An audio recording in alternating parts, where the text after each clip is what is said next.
In today's video, I'm going to teach you how to publish a post on Substack. First, open your web browser and head to the Substack website. If you already have an account, look for the sign in button at the top right and click it.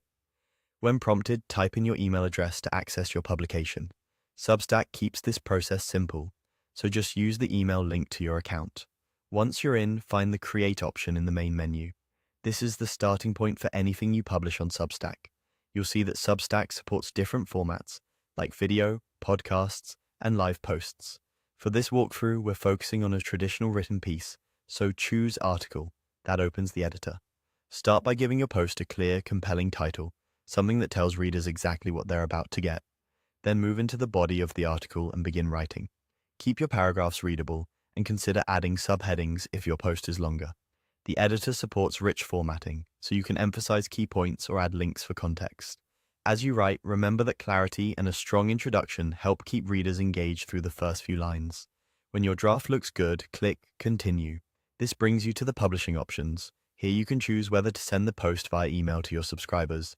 Turn this on if you want the article to land directly in their inboxes. If you prefer to publish it on the web only, simply leave it unchecked. This is also where you can decide whether the post is paid or free. Choose the paid option for content reserved for subscribers, or make it available to everyone.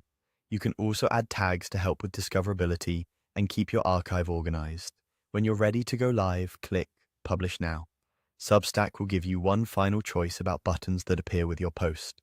If you're asked whether to include subscribe buttons, choose Publish without buttons to keep the page minimal and focused on the content. If you'd rather encourage signups more prominently, you can opt to include them. But for our example, we're publishing without extra buttons. And that's it.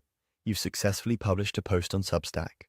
Use these same steps each time you want to share new writing, and tweak the distribution and visibility settings to fit your goals for each article.